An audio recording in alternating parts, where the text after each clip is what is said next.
சூரிய குடும்பத்தில் எத்தனை கிரகம் சொல்லுங்க? சரியா பிரதர் சரியா சொல்றாங்க, அந்த சிஸ்டர் சரியா சத்தமாக சொல்லுங்களேன் கொஞ்சம். 9, ரைட், 9 கிரகம். இப்போ படிக்கிற பிள்ளைகளும் டீச்சர் யாராவது இருந்தால் சொல்லுங்க எத்தனை கிரகம்? பாருங்க ஏங்க, நான் படித்ததுக்கும் இவங்க படிச்சதுக்கு என்னங்க வித்தியாசம்? நான் படிக்கும்போது 9 கிரகம் இருந்துச்சு, இப்போ படிக்கிற பிள்ளைலாம் இப்பன்னா இப்ப இல்ல, 2009 இருந்து இந்த பிரசங்கத்தை நான் பண்ணிட்டு வரேன். 2009 இருந்து ஒரு கிரகத்தை காணும். இந்த ஜோசியக்கார இந்த குறி சொல்றவன் ஜாதகம் பார்க்கறன்னு சொல்லி சிரிப்பா வரும். அவன் எத்தனை கிரகத்தை வச்சு ஜாதகம் பார்த்துக்கிட்டு இருக்கான்? ஒரு கிரகமே இல்லடா. எந்த கிரகம் இல்லை? கிளிக் பண்ணி பாருங்க, அப்ப பேசியிருப்பேன். நான் என்ன விஞ்ஞானியா? ஆவியானவர் பேசுகிறார். அதே ஆளை கொண்டு இப்ப பேச வைக்காரு பாருங்க. என்னைய கொண்டு திரும்ப பேச வைக்காரு. என்ன பேச வைக்காரு? Be careful Thoothukudi, be careful. 40 அடி உயரத்துக்கு சுனாமி வரும். எத்தனை அடி எழுதி வச்சுக்கோங்க. பூமியின் சுழற்சியின் வேகம் அதிகரிக்குதுன்னு சொன்னனால எந்த விஞ்ஞானியும் சொல்லலை, தீர்க்க தரிசனமாக சொன்னது. ஆனால் கடந்த ஜூலை 9ஆம் தேதி, நேற்று கூட வீடியோ உங்களுக்கு அனுப்பியிருப்பேன், ஜூலை 9ஆம் தேதி இருந்த நாட்களிலே குறைவான, அதாவது ஒரு நாளைக்கு 24 மணி நேரம் இல்லைன்ட்டாங்க. இப்போ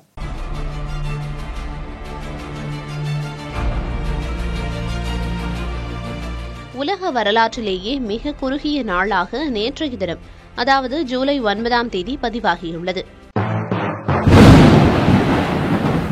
5 முத்திரைகள் உடைக்கப்பட்டதை உங்கள் கண்கள் கண்டது அல்லவா?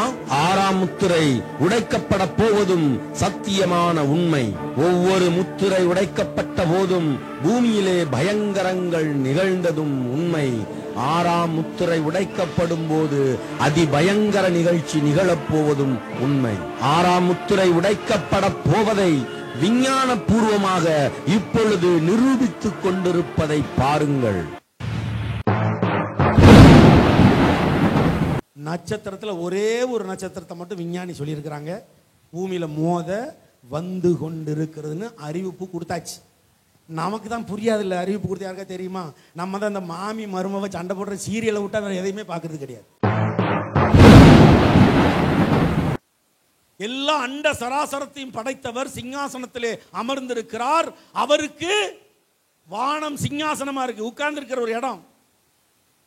அப்ப அவர் எந்திச்சு நின்னார்னா எவ்வளவு பெருசா இருப்பாருன்னு கற்பனை பண்ணி பாருங்க. எல்லா நாமத்துக்கும் மேலான இயேசு என்னும் நாமம். இந்த பூமி சுட்டரிக்கப்படுவதற்கு முன் என்னெல்லாம் நடக்கும்னு வேதத்தில் எழுதியிருக்கோ அதைத்தான் வரிசையா பார்க்க போறோம். பூமி வெடிச்சு செதற போகுது. நம்ம கட்டின வீடு, வாங்கின கார் எல்லாம் செதற போகுது. நம்ம இருப்போமா? இருக்கக்கூடாது. அங்க யார் இருப்பா? கைவிடப்பட்டவர்கள் இருப்பார்கள். பூமியின் மீது மோத தயாராகும் நட்சத்திரங்கள். அதான் சொன்னேன், 6வது முத்திரை உடைக்கும் போது நீங்கெல்லாம் இருக்க கூடாது. 6வது முத்திரை உடைக்கும் போது என்ன நடக்கும்? இந்த பூமி அக்கினியினால் சுட்டரிக்கப்படும்.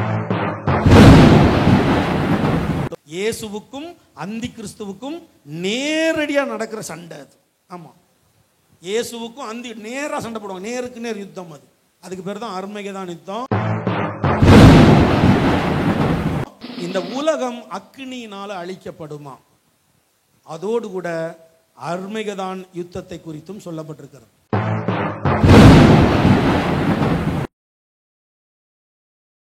ஹல்லேலூயா, ஹல்லேலூயா, ஹல்லேலூயா. இந்த கூட்டத்தில் செய்தி எதை குறித்து கொடுக்கப்படுகிறது? என்ன செய்தி? அவ்வளோதான். ஆனால் எனக்கு ஒரு சந்தோஷம் என்ன தெரியுமா? வருகையின் சத்தியத்தை கேட்க விரும்ப மாட்டாங்க பெரும்பாலும். ஆனால் நீங்கள்லாம் மாதம் மாதம் விரும்பி வாரீங்க பாருங்க, இல்லையா? ஆனால் வருகையின் சத்தியத்தில் தான் ஆசீர்வாதமும் அடங்கி இருக்கிறது. ஹல்லேலூயா. வருகையின் சத்தியத்தை அறிந்து கொண்டால் ஆவிக்குரிய ஆசீர்வாதமும் பூமிக்குரிய ஆசீர்வாதமும் சேர்ந்தே கிடைக்கும். நீங்கள்லாம் பாக்கியவானும் பாக்கியவதுமா இருக்கீங்க. உங்கள் எல்லாருக்கும் தெரியும், வருகையின் சத்தியம் கொஞ்சம் என்ன செய்யுது, பயப்படுத்துகிற மாதிரி இருக்கும். ஆனாலும் அதை தெரிந்து கொள்ள வேண்டும் அப்படின்னு வாரீங்க பார்த்தீங்களா? நிச்சயமாக நீங்கள் எல்லாரும் வருகையில் காணப்படணும்னு எனக்கு ஆசை இல்லையா? வருகையில் காணப்படணுமா வேண்டாமா? காணப்படணும்னு சொல்கிறவங்க இல்லையே சொல்லுங்க பார்ப்போம். சரி, ஒரே ஒரு காரியத்துக்கு ஜெபித்து நான் தொடங்குறேன். அடிக்கடி என் மனதை பாரப்படுத்துவது கடன் பாரம் இல்லைங்களா? என்றைக்கு ஊழியத்துக்கு வந்தோமோ அன்றிலிருந்து கடன் இல்லாமல் தேவன் எங்களை வாங்கல வச்சுருக்கார். உலகத்தில் இருக்கும்போது நாங்களும் கடனாளி தான். ஊழியத்துக்கு வந்த பிறகு தேவன் எங்களை கடன் இல்லாமல் வச்சுருக்கார். ஆனால் மக்களை விசாரிக்கும் பொழுது நிறைய பேர் எதில் கஷ்டப்படுறாங்க? கடனில் கஷ்டப்படுறாங்க. நம்ம இங்கெல்லாம் ஒரு சாட்சி இருக்குது, பேர சொல்ல வேண்டாம். கடன்காரன் வந்தால் வீடு வீடாக ஓடி ஒளிராள்கள்லாம் இருக்குது. ஆமாம், கடனுக்காக பிறர் கடனுக்கு தன் கையெழுத்து போட்டு மாட்டின ஆட்கள்லாம் இருக்குது. அவங்கெல்லாம் இங்கே வந்து ஜெபம் பண்ணி இன்னைக்கு விடுதலையாக இருக்காங்க. நம்ம இங்கே சபையில் சங்கத்தில் சாட்சியாக இருக்காங்க. அவங்க ஜனங்களுக்கு முன்பாக கத்த சாட்சியாக வச்சு உங்களையும் சாட்சியாக வைப்பார். யார் கடன் பண்றீங்களோ எனக்கு தெரியாது, ஆனால் ஆவில ஏவப்படுது. எனக்கு செய்திக்கு முன்னதாக கடன் பாரத்துக்காக ஒரு சின்ன ஜெபம் பண்ணுவோம். எல்லாம் கண்ணை முன் நீங்கள் பட்டிருக்கீங்களோ இல்லையோ, ஆனால் யாரோ பட்டிருக்காங்களே, கடன் பட்டிருக்காங்க. அவங்க கடன் அடையணும்னு நான் நம்புகிறேன். சரிங்களா? ஷூட்டிங் பேரில் நீங்கள் ஜெபிச்சிருக்கலாம், ஆனால் எனக்கு ஆவில ஏவப்படுது இன்றைக்கி நம்ம கடனுக்காக ஜெபிக்க வேண்டும். கண்ணை மூடுங்க, எல்லாம் விசுவாசத்தோடு கேளுங்க. ஏசப்பா சோத்திரம் சோத்திரம் சோத்திரம் சோத்திரம் சோத்திரம். தகப்பனே, நீ அநேக ஜாதிகளுக்கு கடன் கொடுப்பாய், நீயும் கடன் வாங்காதிருப்பாய்ன்னு சொன்னீங்களப்பா. அப்பா, இப்பொழுது இந்த கூட்டத்தில் கலந்து கொண்டிருக்கிற பிள்ளைகள் யாரோ ஒரு சிலர் அப்போ கண்ணீரோடு வந்திருக்கிறாங்கப்பா, கடனோடு இருக்கிறாங்கப்பா. ஐயோ, என் நகையை மீட்க முடியலையே, என் சொத்தை மீட்க முடியவில்லையே, என் கடனை அடைக்க முடியலையே, ஏசப்பா எனக்கு வட்டி கட்ட முடியலையேன்னு கதறுகிற அந்த உள்ளம், அந்த ஆத்துமா உம்மை நோக்கி வரட்டும் சுவாமி. உம்முடைய பாதத்தில் அந்த விண்ணப்பத்தை சமர்ப்பிக்கிறோங்க கர்த்தாவே. இப்பொழுது உம்முடைய ஊழியக்காரனின் ஜெபத்தை கேட்டு அப்பா, இந்த இடத்துல யார் கடனோடு இருந்தாலும் சரி, அந்த கடனை கர்த்தர் அடைத்து கொடுங்க சுவாமி. ஊழியக்காரனின் ஜெபத்தை கனப்படுத்துங்கப்பா.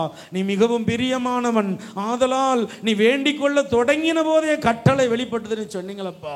அப்பா, உனக்கு பிரியமான ஊழியக்காரன் கேட்கிறேன் அப்பா, இந்த இடத்துல கடன் பெற்றிருக்கிற பிள்ளைகளுக்கு கடன் பாரத்திலிருந்து ஒரு பரிபூரண விடுதலை கிடைக்கட்டும் சுவாமி.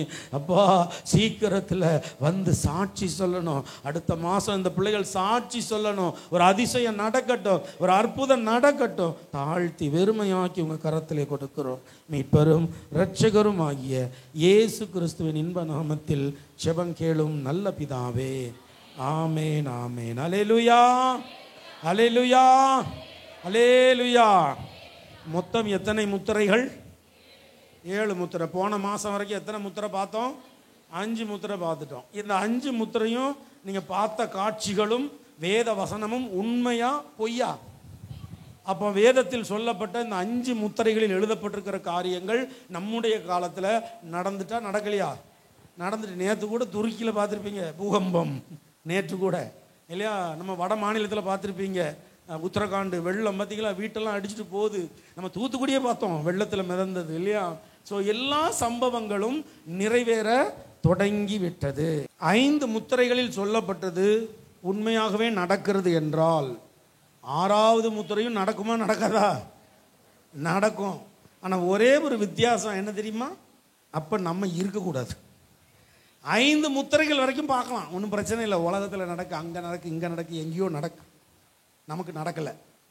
ஆனால் 6வது முத்திரை உடைக்கும் போது நாம் என்ன செய்யக்கூடாது? இந்த பூமியிலே இருக்கக்கூடாது. 6வது முத்திரை என்ன சொல்லுகிறது? அந்த 6வது முத்திரை உடைக்கப்படும் பொழுது என்ன சம்பவம் சம்பவிக்கும்? அதைத்தான் நம்ம என்ன செய்ய போகிறோம், இன்னைக்கு பார்க்க போகிறோம். அதுக்கு முன்னால் இது ஒரு அறிவிப்பு. நம்ம ஒலிவமலை ஜெப கூடாரத்தில் அதிகாலை 5 மணிக்கு கூகுள் மீட்டில் ஜெபம் நடக்கு, 10:30 மணிக்கு பெண்கள் ஜெபம் நடக்கு, ராத்திரி 9 மணிக்கு அன்னாளின் ஜெபம் நடக்கு. 3 ஜெபம் கூகுள் மீட்டு. அந்த கூகுள் மீட்டோட அந்த கோடு தான் அது. இந்த கோடு நீங்கள் கூகுள் மீட்டில் டைப் பண்ணிங்கன்னா நீங்கள் நேராக மீட்டிங்கில் வந்துடலாம். அப்படி இல்லைன்னா இந்த வாட்ஸ்அப் நம்பருக்கு ஒரு ப்ரைஸ் தள்ளாடோ அல்லது ப்ரேயர் அல்லது ஹாய் எதையாவது ஒன்று இதில் போட்டு விட்டிங்கன்னா எங்கள் லிங்கை நாங்கள் அனுப்பிடுவோம். ஏர்லி மார்னிங் 5 மணிக்கு நடக்கு, அப்புறம் உமன்ஸ் ப்ரேயர் 10:30 மணிக்கு நடக்கு காலையில், அப்புறம் அன்னாளின் ஜெபம் இரவு 9 மணிக்கு நடக்கு. 3 ஜெபம் நடக்கு. இதில் ஏதாவது ஒன்று நீங்கள் கலந்துக்கோங்க, நிச்சயமாக உங்கள் குடும்பத்துக்கு அது ஆசீர்வாதமாக இருக்கும். அப்புறம் இந்த விண்ணப்ப படிவம் அதில் எடுத்து வச்சுருந்தேன், பறந்துட்டா. விண்ணப்ப படிவம் உங்களுக்கு கொடுத்தாங்களா? வாங்கினீங்களா? இந்த விண்ணப்ப படிவம் வாங்கினீங்களா? வாங்காதவங்க வாங்கிக்கோங்க. அதில் எழுதி கொடுங்க. உங்களுக்காக நாங்கள் என்ன செய்வோம்? இதில் கை வச்சு ஜெபிப்போம். விண்ணப்ப படிவம் கை வச்சு நாங்கள் ஜெபிக்கிறோம். ஸோ கர்த்தர் உங்களுக்கு பதில் தருவார். அடுத்தது, இந்த ஊழியத்தை தாங்க நீங்கள் நினச்சிங்கன்னா இந்த மண்டப கூட்டத்துக்காகவோ அல்லது எங்கள் ஊழியத்தை தாங்கவோ காணிக்கை செலுத்த நிறுத்தினா அங்கே கவர் இருக்குது, நீங்கள் வாங்கி நினைச்சலாம் செலுத்தலாம். இப்பொழுது இந்த மண்டப ஊழியத்துக்கு உதவி செய்கிற குடும்பத்துக்காக நான் ஜெபிச்சு ஆரம்பிக்க. ஏசப்பா இயேசு வருகிறோம், மாரநாதா இயேசு வருகிறோம், மாரநாதா இயேசு வருகிறோம்.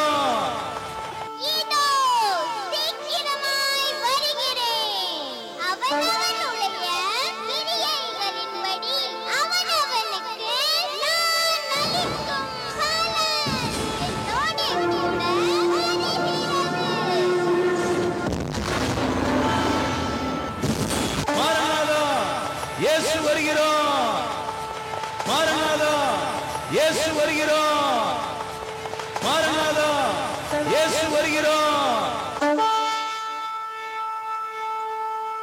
அவர் சீக்கிரம் வருகிறார்.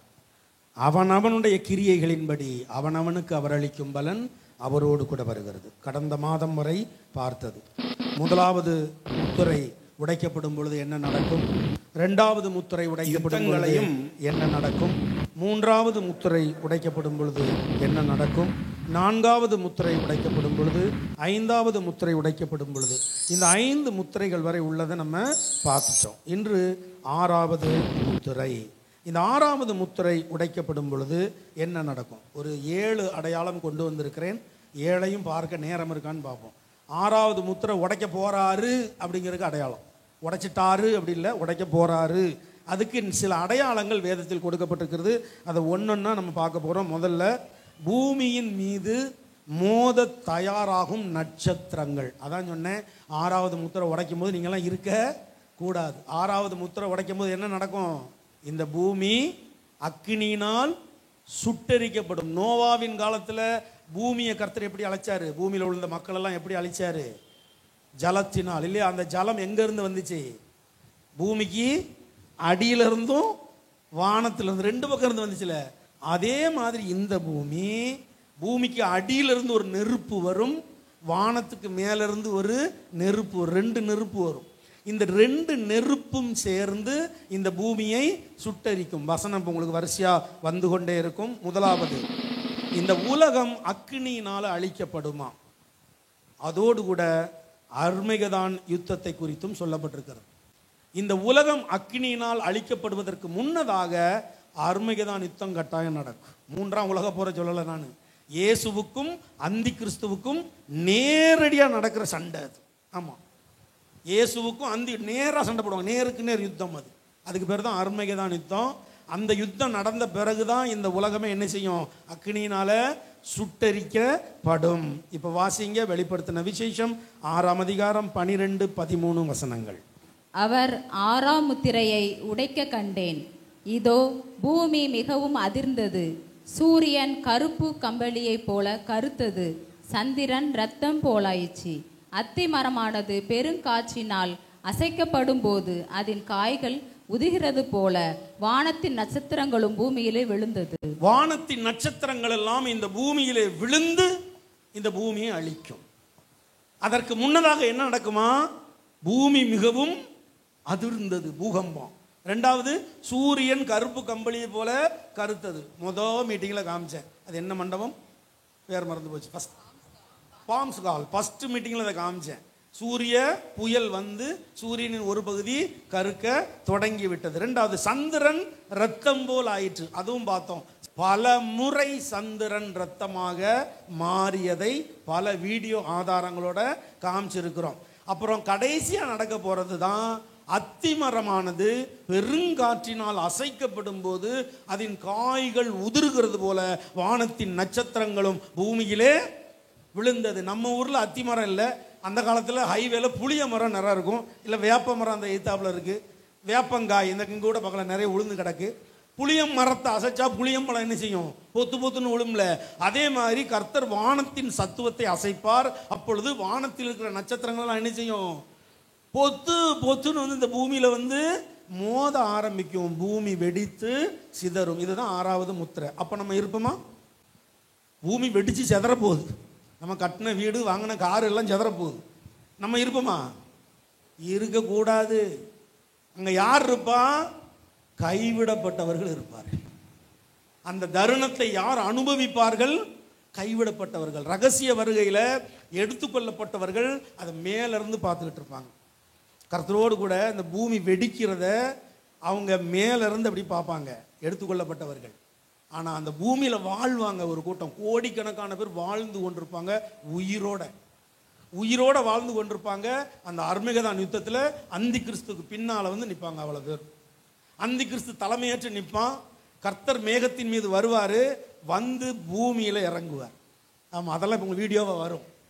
ரகசிய வருகையில் பூமியில வந்து இறங்க மாட்டார். ரகசிய வருகையில் அவர் பாதம் இந்த பூமியில படாது.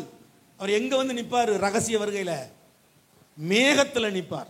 ஆனால் பகிரங்க வருகையில் இந்த பூமியை அழிப்பதற்கு ஒரு இடத்துல பூமியில பர்டிகுலராக ஒரு பிளேஸ்ல வந்து அப்படி இறங்குவார். அவர் பாதம் அங்கே படும். எந்த இடம்? ஒலிவமலை. நம்ம சபைக்கு பேர் என்னது? ஒலிவமலை. ஆமா. ஆனா அவர் பாதம் தரையில படும்போது ஒலிவமலை என்ன ஆகும்? 2 பிளக்கும். இப்ப அதெல்லாம் பாப்பீங்க நீங்க, வரும் வரிசையா வீடியோ வரும் உங்களுக்கு. தேவ ஜனமே, இந்த பூமி சுட்டரிக்கப்படுவதற்கு முன் என்னெல்லாம் நடக்கும்னு வேதத்தில் எழுதியிருக்கோ அதைத்தான் வரிசையா பார்க்க போறோம். கொஞ்சம் பொறுமையா பாருங்க.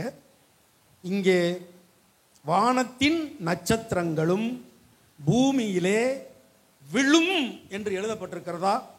விழுந்தது என்று எழுதப்பட்டிருக்கிறதா? விழுந்ததுன்னா என்னங்க அர்த்தம்? விழுந்துட்டு. இப்போ இந்த டம்ளர் என் கையில் இருக்கு, கீழே விழுந்தது அப்படின்னா முந்தி கர்ச்சி வச்சிருக்கோம், ஈஸியாக இருக்கும். இப்போ கர்ச்சி போட்டா இந்த டம்ளர் என் கையில் இருந்து இப்போ விழுந்தது அப்படின்னா விழுந்துட்டா இல்லை விழ போதா?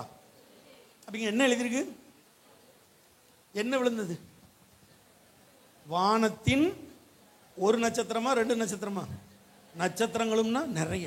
வானத்தின் நட்சத்திரங்களும் பூமியிலே விழுந்தது. உழவே இல்லை. நீங்க பிறந்து இத்தனை வருஷம் ஆயிட்ட, ஒரு நட்சத்திரம் இந்த பூமியில மோதினாலே பூமி வெடிச்சிரும், செதறிடும். ஒரு நட்சத்திரம் கூட மோதல. கர்த்தர் பொய் சொல்றாரோ? இப்ப வானத்தின் நட்சத்திரங்கள் பூமியிலே விழும் அப்படின்னு எழுதுனா நம்பலாம். ஓகே, அது விழப்போகுது, எப்பவுமோ விழப்போகுது. ஆனா இங்க விழும்னு எழுதல. நல்லா கவனிக்கணும். நீங்க என்ன எழுதிருக்கு? அப்ப பொய் சொல்றாரா கர்த்தர்? பொய்யுரையாத தெய்வம். விழுந்ததுன்னு சொன்னா விழுந்துச்சு. யாருடைய பார்வையில? கர்த்தருடைய பார்வையில நட்சத்திரங்கள் விழுந்துச்சு. நம்ம பார்வையில நட்சத்திரங்கள் இன்னும் வந்து விழவில்லை. ஏன் இந்த வித்தியாசம்? கர்த்தருடைய பார்வையில விழுந்தாச்சு, நம்ம பார்வையில இன்னும் விழல. ஏன் இந்த வித்தியாசம்? வாசிங்க அப்போஸ்தலர் 49. வானம் எனக்கு சிங்காசனமும் பூமி எனக்கு பாதப்படியுமாய் இருக்கிறது. அவர் மேலிருந்து பார்க்கிறார். வானம் அவரது சிங்காசனம், பூமி அவரது. அவ்வளவு உயரம். உங்களுக்கு புரியும்படியா சொல்லணும்னா, இப்ப நான் சேர்ல உட்கார்ந்துருக்கேன்ல, கர்த்தர் சிங்காசனத்தில் உட்கார்ந்துருக்காருன்னு கற்பனை பண்ணிருக்கார். வானம் அவரது சிங்காசனம், பூமி அவரது பாதபடி. அப்படின்னா இந்த பூமிக்கும் அந்த வானத்துக்கும் உள்ள தூரம் இருக்குல்ல, அது கர்த்தருடைய பாதத்துக்கும் அவருடைய தலைக்கும் உள்ள உயரமா? அப்படியா? வசனத்தை நல்லா பாருங்க. வானம் அவரது சிங்காசனம், சிங்காசனம் உட்கார்ற இடம், உட்கார்ந்துருக்கேன். வானம் அவரது சிங்காசனம், பூமி அவரது. அப்போ இந்த பூமிக்கும் அந்த வானத்துக்கும் உள்ள தூரம் என்பது பல கோடி கிலோமீட்டர், பல கோடி கிலோமீட்டர். ஆனால் கர்த்தருக்கு எவ்வளவு தூரம்? அவருடைய பாதத்துக்கும் அவருடைய முட்டுக்கும் உள்ள தூரம், தலைக்கு இல்லை. வானம் அவரது சிங்காசனம், உட்கார்ந்த இடத்துல முட்டுருக்கா? இந்த சேரையும் இந்த முட்டையும் பாருங்க, இந்த முட்டு சேரை விட உயரமா இருக்கு பாருங்க. அப்போ கர்த்தருக்கும் அவருக்கும் இந்த பூமிக்கும் உள்ள தூரம் இருக்கு பாருங்க. அவருடைய பாதத்துக்கும் இந்த முட்டுக்கும் உள்ள தூரம் தான் இப்ப இருக்கிற தூரம். அவ்வளவு கோடி கிலோமீட்டர்ஸ், பல கோடி கிலோமீட்டர்ஸ். ராக்கெட்ல சாதாரண வானவெளிக்கு போறதே 2 நாள் ஆகுதுங்க. ஆராய்ச்சி பண்ண பல நாள் ஆகுங்க, மார்ஸுக்கு போகணும் பல நாள் ஆகும்னு சொல்லிட்டு இருக்கான். ஆனா அவர் எல்லா அண்ட சராசரத்தையும் படைத்தவர் சிங்காசனத்திலே அமர்ந்திருக்கிறார். அவருக்கு வானம் சிங்காசனமா இருக்கு, உட்கார்ந்து இருக்கிற ஒரு இடம். அப்ப அவர் எந்திச்சு நின்னார்னா எவ்வளவு பெருசா இருப்பாருன்னு கற்பனை பண்ணி பாருங்க. எல்லா நாமத்துக்கும் மேலான இயேசு என்னும் நாமம். சும்மா கடனுக்கும் காய்ச்சலுக்கும் பயந்துகிட்டு, எல்லா நாமத்துக்கும் மேலான நாமம் இயேசு என்னும் நாமம். அவர் சொல்லுகிறார், மேலிருந்து பார்க்கிறார். அவர் உயரமா இருக்கார், பார்க்கார். நட்சத்திரம்லாம் அவர் முட்டுக்கு கீழே தான் இருக்கு. இந்த பூமி பாதத்தில் இருக்கு, நட்சத்திரங்கள் பாதத்துக்கும் முட்டுக்கும் இடையில தான் இருக்கு. அவர் நட்டமா நின்று பார்க்காரு. பார்த்தா நட்சத்திரங்கள் பொத்து பொத்து பொத்துன்னு உழுது. ஏன்னா அங்கே 6வது முத்திரை என்ன செய்யறாரு? உடைக்காரு. 6வது முத்திரையை உடைக்கும் போது நட்சத்திரங்கள் பொத்து பொத்துன்னு உழுது, விழுந்ததுன்னு எழுதியிருக்கார். விழுந்தது யாருடைய பார்வையில்? கர்த்தருடைய பார்வையில் விழுந்தது. நீங்க கீழே கொசு மாதிரி இருந்துட்டு பாக்கி கேட்போம், ஒரு நட்சத்திரத்தையும் காணும். பொய் சொல்றாரோ? பொய்யுரையாத தெய்வம். வானம் அவரது சிங்காசனம், பூமி அவரது பாதபடி. மேல இருந்து அவரு பார்க்கிறாரு, விழுது. நம்ம பார்த்தா விழல. ஏன் இந்த வித்தியாசம்? வாசிங்க 2 பேதுரு 3ஆம் அதிகாரம் 8. ஏன் இந்த வித்தியாசம்? அவரு பார்க்காரு, விழுந்துட்டு. நம்ம பார்த்தா உழல. ஏன் இந்த வித்தியாசம்? வாசிங்க. பிரியமானவர்களே, கர்த்தருக்கு ஒரு நாள் 1000 வருஷம் போலவும் 1000 வருஷம் ஒரு நாள் போலவும் இருக்கிறதென்கிற இந்த ஒரு காரியத்தை நீங்கள் அறியாது இருக்க வேண்டாம். அவர் வானத்துக்கும் மேல இருந்து பார்க்கார். வானமே ஒரு சிங்காசனம், முட்டுக்கு தான் இருக்கு. வானமே முட்டுக்கு தான் இருக்கு. வானத்துக்கு மேல அவர் நிற்கார். மேல இருந்து பார்த்தா நட்சத்திரம்லாம் பொத்து பொத்து பொத்துன்னு 6வது முத்திரை இயேசு உடைக்கிறாருங்க, உழுது, பொத்து பொத்துன்னு உழுது. நம்ம கீழே இருந்து பார்ப்போம், உழல. ஏன் இந்த வித்தியாசம்? கர்த்தருக்கு ஒரு நாள் என்பது அப்படின்னா, இந்த விழுந்ததுன்னு எழுதி எத்தனை வருஷம் ஆச்சு? 1000 வருஷம் தான். விழுந்து இந்த வசனம் எழுதி எத்தனை வருஷம் ஆச்சு? அப்ப கிட்டத்தட்ட 2000 வருஷம் முடிஞ்சிருக்கு. ஒரு 25 வருஷம் ஸ்டார்ட். இயேசு மரித்து எத்தனை வருஷம் ஆகுது? 2025 வருஷம் ஆகுதா? உங்களுக்கு இது 2025வது வருஷம். 2025வது வருஷம் உங்களுக்கு. ஆனா கர்த்தருக்கு இது எத்தனாவது நாள்? No no no. 1000னா ஒரு நாள். நமக்கு 1000 வருஷம்னா கர்த்தருக்கு ஒரு நாள். அப்போ இங்க விழுந்ததுன்னு சொல்லி அவர் மரித்து உயிர்த்து மேலே போய் 2025 வருஷம் ஆயிட்டு. அப்ப 2025 வருஷம் நமக்கு. கர்த்தருக்கு எத்தனை வருஷம்? 2.25. இப்போ உங்களுக்கு பிறந்த நாள் வருது, ஒரு வயசு முடிஞ்சு. எனக்கு இப்போ 56 முடிஞ்சு 57 தொடங்கிச்சு ஜூன்ல. 57 ஒன்றும் முடியல எனக்கு. இது எத்தனை? 2.25 நாள் அல்ல அவருடைய பார்வையில். எத்தனாவது நாள்? 2 நாள் முடிந்து 3ஆம் நாள். அவர் எத்தனாவது நாள் உயிர் தெழுந்தாரு? 3ஆம் நாள் உயிர் தெழுந்தாரா? அதே 3ஆம் நாள் அவர் வரப்போகிறார். அவர் வருகிற நாளையும் நாளிகையையும் பிதா ஒருவர் தவிர மற்றொருவனும் அறியான், தேவதூதர்களும். இப்ப வரிசையா வசனம் வரும், வீடியோல கவனமா பாருங்க. நட்சத்திரத்துல ஒரே ஒரு நட்சத்திரத்தை மட்டும் விஞ்ஞானி சொல்லியிருக்கிறாங்க, பூமியில மோத வந்து கொண்டிருக்கிறதுன்னு அறிவிப்பு கொடுத்தாச்சு. நமக்கு தான் புரியாது இல்லை. அறிவிப்பு கொடுத்து யாருக்கா தெரியுமா? நம்ம தான் இந்த மாமி மருமவை சண்டை போடுற சீரியலை விட்டு வேறு எதையுமே பார்க்கறது கிடையாது. சீரியல் அறிவிப்பு கொடுத்துட்டு அரசாங்கங்கள் வானத்தில் நட்சத்திரங்கள் பூமியிலே மோதுவதற்காக வந்து கொண்டிருக்கிறது பாருங்க.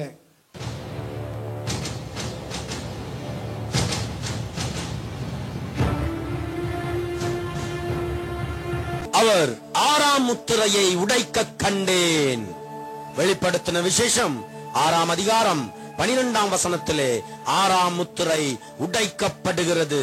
இதோ பூமி மிகவும் அதிர்ந்தது, சூரியன் கருப்பு கம்பளியை போல கருத்தது, சந்திரன் இரத்தம் போல் ஆயிற்று, அத்திமரமானது பெருங்காற்றினால் அசைக்கப்படும் போது அதன் காய்கள் உதிருகிறது போல வானத்தின் நட்சத்திரங்களும் பூமியிலே விழுந்தது. மல்கியா 4:1 சொல்லப்படுகிறது, இதோ சூளையை போல் எரிகிற நாள் வரும். மத்தேயு 24ஆம் அதிகாரம் 29ஆம் வசனத்திலே கர்த்தர் சொல்லுகிறார், நட்சத்திரங்கள் வானத்திலிருந்து விழும்.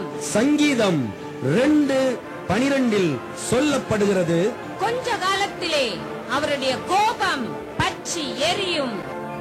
6ஆம் முத்திரை அதிபயங்கரமாக காணப்படுகிறது. 5 முத்திரைகள் உடைக்கப்பட்டதை உங்கள் கண்கள் கண்டது அல்லவா? 6ஆம் முத்திரை உடைக்கப்பட போவதும் சத்தியமான உண்மை. ஒவ்வொரு முத்திரை உடைக்கப்பட்ட போதும் பூமியிலே பயங்கரங்கள் நிகழ்ந்ததும் உண்மை. 6ஆம் முத்திரை உடைக்கப்படும் போது அதிபயங்கர நிகழ்ச்சி நிகழப்போவதும் உண்மை. 6ஆம் முத்திரை உடைக்கப்பட போவதை விஞ்ஞான பூர்வமாக இப்பொழுது நிரூபித்துக் கொண்டிருப்பதை பாருங்கள். அண்டார்டிகாவிலே பனிப்பாறைகள் உருகத் தொடங்கிவிட்டது. புயலும் பூகம்பமும் சுனாமியும் என்று தொடர்ந்து வந்து கொண்டிருக்கிறது. பூமியின் சுழற்சியின் வேகம் அதிகரிக்கிறது. ஒரு நாளைக்கு 24 மணி நேரம் என்பது இப்பொழுது 23 மணி நேரமும் சில நிமிடங்களும் என்று ஆகிக்கொண்டிருக்கிறது.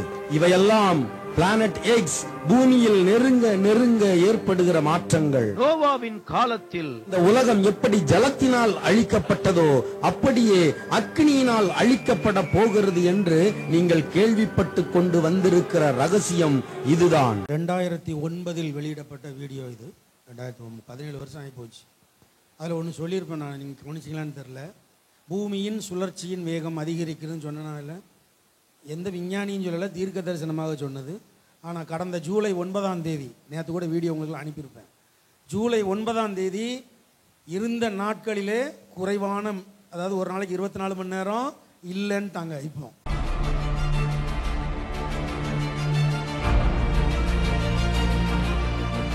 உலக வரலாற்றிலேயே மிக குறுகிய நாளாக நேற்றைய தினம், அதாவது ஜூலை 9ஆம் தேதி பதிவாகியுள்ளது. ஒரு நாள் என்பது 24 மணி நேரம் கொண்டது என கூறப்படும் நிலையில் நேற்று அதைவிட 1.3 மில்லி செகண்டுகள் குறைவாக இருந்ததாக வானியல் நிபுணர்கள் கூறியுள்ளனர். பூமி பந்து சுழலும் வேகம் அதிகரித்துள்ளதே ஒரு நாளிற்கான நேரம் குறைய காரணம் என நிபுணர்கள் கூறியுள்ளனர். வரும் 22ஆம் தேதியும் அதையடுத்து ஆகஸ்ட் 5ஆம் தேதியும் பூமியின் சுழலும் வேகம் இதைவிட அதிகரித்து ஒரு நாளுக்கான நேரம் மேலும் குறைய வாய்ப்பிருப்பதாக நிபுணர்கள் கூறுகின்றனர். பூமி பந்தின் மையக்கருவில் ஏற்பட்டுள்ள மாற்றங்கள், பருவநிலை மாற்றத்தால் பனிக்கட்டிகள் உருகுவது போன்ற இயற்பியல் காரணங்களால் பூமி சுழலும் வேகம் அதிகரித்திருப்பதாக நிபுணர்கள் கூறுகிறார்கள்.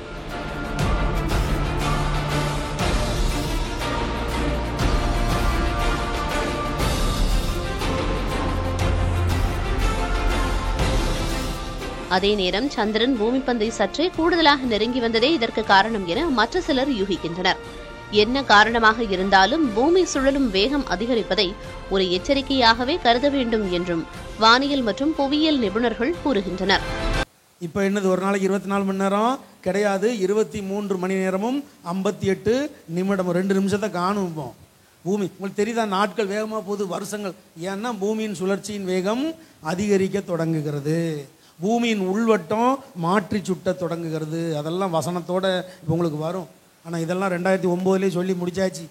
தேவஜனமே கண்ணிருந்தும் குருடனாய் காதிருந்தும் செவிடனாக இருக்காங்க. இப்போ திரும்ப சொல்றார் கர்த்தர். எதுக்கு? சிலரையாவது ரட்சிக்கும்படியாக. என் பிள்ளைகளே, தடவி பார்த்தாயிலும் பரலோகத்துக்கு வந்துருங்க. 2 பேதுரு 3ஆம் அதிகாரம் 3-4 வசனங்களை வாசிங்க. முதலாவது, நீங்கள் அறிய வேண்டியது என்னவெனில், கடைசி நாட்களில் பரியாசக்காரர் வந்து தங்கள் சுய இச்சைகளின்படியே நடந்து அவர் வருவார் என்று சொல்லுகிற வாக்குத்தத்தம் எங்கே? பிதாக்கள் நித்திரை அடைந்த பின்பு சகலமும் சிருஷ்டிப்பின் தோற்ற முதல் இருந்த விதமாய் இருக்கிறதே என்று சொல்லுவார். இந்த வசனத்துக்கு அர்த்தம் என்ன? நீங்க யார்கிட்டயாவது போய் இயேசு வர்றாருங்க, மனம் திரும்புங்க, ஞானஸ்நானங்க சொல்லுங்க. பிரதர், இதெல்லாம் எனக்கு முன்னமே தெரியும். நான் பல வருஷத்துக்கு முன்னாலே தெரிஞ்சிருக்கேன் பிரதர், இதெல்லாம் எனக்கு முதலே தெரியும் பிரதர், தெரியும் பிரதர்னு போயிட்டே இருப்பாங்க. ஆனால் என்ன சொல்ல வாரோங்கிறது அவங்களுக்கு புரியவே புரியாது. கர்த்தர் சீக்கிரம் வரப்போறார் அப்படிங்கிறது அவங்களுக்கு விளங்கவே விளங்காது. வருவார்னு சொல்லிக்கிட்டு இருக்காங்களே, எங்கே அப்படிம்பாங்க. ஒரே ஒரு கேள்வி உங்கள்கிட்ட கேட்கேன், ஏன் வயசுக்காரங்க, அதாவது இப்போ உள்ள வாலிப பிள்ளைகள், சிறு பிள்ளைகளை தவிர்த்து, 1ஆம் கிளாஸ் படிக்கிற பிள்ளையிலேருந்து +2 படிக்கிற பிள்ளைகள் தவிர்த்து, அப்புறம் டீச்சர்ஸ் ப்ரொஃபஸர்ஸ் தவிர்த்து மற்றவங்க எல்லாம் பதில் சொல்லலாம் இந்த கேள்விக்கு. என்ன கேள்வின்னா, சூரிய குடும்பத்தில் எத்தனை கிரகம் சொல்லுங்களேன்? படிச்சிருப்போம் ஸ்கூலில், 1ஆம் கிளாஸ், நம்ம 5ஆம் கிளாஸில் படிச்சிருப்போம்ல. சூரிய குடும்பத்தில் படித்த டீச்சர்ஸ் சொல்லாதீங்க, படிக்கிற பிள்ளைங்க சொல்லாதீங்க, என் வயசுக்காரங்க சொல்லுங்கள், இல்லை கொஞ்சம் 35-40 வயசுக்காரங்க சொல்லுங்கள். சூரிய குடும்பத்தில் எத்தனை கிரகம் சொல்லுங்கள்? சரியா பிரதர் சரியா சொல்கிறாங்க, அந்த சிஸ்டர் சரியா சத்தமாக சொல்லுங்களேன் கொஞ்சம். 9, ரைட், 9 கிரகம். இப்போ படிக்கிற பிள்ளைகளும் டீச்சர் யாராவது இருந்தால் சொல்லுங்கள், எத்தனை கிரகம்? பாருங்க ஏங்க, நான் படித்ததுக்கும் இவங்க படித்ததுக்கு என்னங்க வித்தியாசம்? நான் படிக்கும்போது 9 கிரகம் இருந்துச்சு. இப்போ படிக்கிற பிள்ளைலாம் இப்போன்னா இப்போ இல்லை, 2015 இருந்து இந்த பிரசங்க நான் 2015 சொல்லிட்டு வரேன். 2015க்கு அப்புறம் ஒரு கிரகத்தையே காணும். இந்த ஜோசியக்கார இந்த குறி சொல்கிறவன் ஜாதகம் பார்க்குறேன்னு சரி சிரிப்பாக வரும். அவன் எத்தனை கிரகத்தை வச்சு ஜாதகம் பார்த்துக்கிட்டு இருக்கான்? ஒரு கிரகமே இல்லைடா. எந்த கிரகம் இல்லை? ப்ளூட்டோ. எப்போ சொன்னது இது? 10-12 வருஷத்துக்கு முன்னால் சொல்லிட்டேன் நான். ஆமாம், நான் 12 வருஷத்துக்கு முன்னால் சொன்னதை 5 வருஷம் கழித்து விஞ்ஞானிகள் உறுதிப்படுத்தினார்கள். 2000 பாடத்தில் வச்சாங்க. நான் என்னோட வீடியோ எடுத்து பாருங்கள் யூடியூப்பில். 2015 வருஷத்தில் இந்த வீடியோ கிளிக் பண்ணி பாருங்கள். அப்போ பேசியிருப்பேன். நான் என்ன விஞ்ஞானியா? ஆவியானவர் பேசுகிறார். அதே ஆளை கொண்டு இப்போ பேச வைக்காரு பாருங்க. என்னைய கொண்டு திரும்ப பேச வைக்காரு. என்ன பேச வைக்காரு? Be careful Thoothukudi.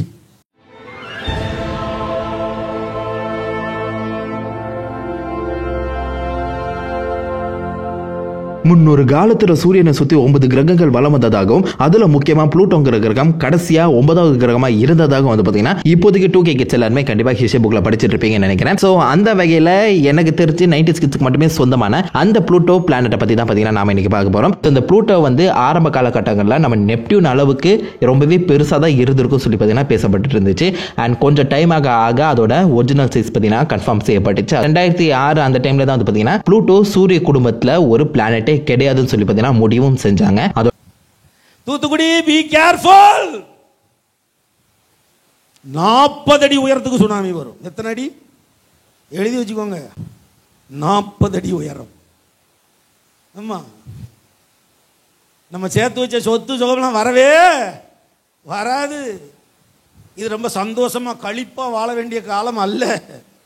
ஆமா, நான் பாம்பேலேருந்து குடும்பமாக தூத்துக்குடிக்கு வந்து என் சின்ன மகன் இருக்காள், அந்த வாய்ஸ் வரும் பாருங்க, அவள் குரல் 4ஆம் கிளாஸ் படித்து ஆப்போம். எப்பா தூத்துக்குடிக்கு சுனாமி வரணும், தூத்துக்குடியிலே கொண்டு வச்சிருக்கீங்க எங்களை. எங்கேயாவது ஊட்டி கொடைக்கானல் மாதிரி மலை பிரதேசத்தில் கொண்டு வைக்கலாம்ல அப்படின்னா. நான் சொன்னேன், மகளே தூத்துக்குடிக்கு தரையிலிருந்து சுனாமி வரும், கொடைக்கானல் ஊட்டிக்கு வானத்திலிருந்து சுனாமி வரும். அப்போ எங்கேயுமே போக வேண்டாம், கருத்துட்டே இருப்போம். அதனால தான் நீங்கள் குடும்பமாக ஊழியம் பண்ணிகிட்டு இருக்கோம். தேவஜனமே, எங்களை பார்த்தா நிறைய ஊழியக்காரங்களுக்கும் விசுவாசிக்கும் பைத்தியக்காரனாலே தெரியும். ஜான் பிரதர் எப்போ ஆல்வேஸ் பைத்தியம். என்னத்தையோ ஆனால் வளர்ன அவ்வளவும் நடக்கு. உங்களுக்கு போன ஜூலை மாதம் ஒன்று உளறிட்டு போனேன்ல. என்ன உளறிட்டு போனேன்? மேகவடி போன. இன்னொன்று என்ன சொன்னேன்? ஒரு நாடோட பேரை சொல்லி இந்த நாடுகளுக்கு பூகம்பம் வரும் ஒரு வாரத்தில் பாருங்கன்னு சொல்லிட்டு போனேன்னா, ஜூலை 8ஆம் தேதி மீட்டிங்கில், ஜூலை மாதம் போன மீட்டிங்கில் சொல்லிட்டு போயிருந்தேன். சொல்லி போய் 10 நாளில் வந்துச்சா வரலையா? எங்கே வந்துச்சு?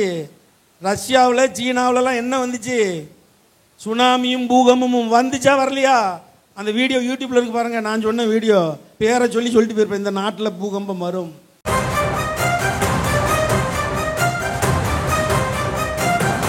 ரஷ்யாவில் சக்தி வாய்ந்த நிலநடுக்கத்தை தொடர்ந்து சுனாமி அலைகள் தாக்கின. ரஷ்யாவின் கம்சட்கா தீபகற்ப பகுதியில் பூமிக்கு அடியில் 20 கிலோமீட்டர் ஆழத்தில் பயங்கர நிலநடுக்கம் ஏற்பட்டது. இது ரிக்டர் அளவில் 8.8 பதிவானதாக தெரிவிக்கப்பட்டது. பசிபிக் கடலில் ஏற்பட்ட நிலநடுக்கம் காரணமாக ரஷ்யா, ஜப்பான் மற்றும் அமெரிக்காவின் ஹவாய் உள்ளிட்ட பகுதிகளுக்கு சுனாமி எச்சரிக்கை விடுக்கப்பட்டது. ரஷ்யாவின் கம்சட்கா தீபகற்பத்தில் 10 முதல் 13 அடி வரை சுனாமி அலைகள் எழும்பின. நம்ம இந்தியாவிலே பெருவெள்ளம் வரும். உத்தரகாண்டில் உடனே வந்துச்சு.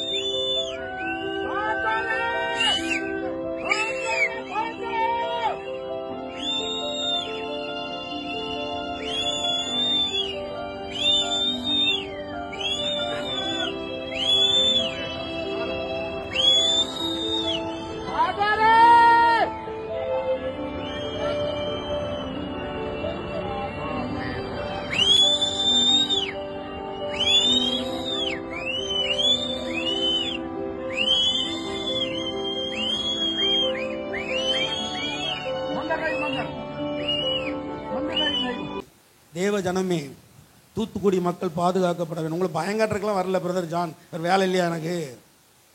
மனம் திரும்புங்க. ஞானஸ்நானம் எடுக்காதவங்க எடுத்துருங்க. இன்னும் அடம் பிடிச்சிக்கிட்டு பாரம்பரியம்னு உட்காந்துட்டு இருக்காதீங்க. ஞானஸ்நானம் எடுக்காம பரலோகத்துக்கு வரவே முடியாது.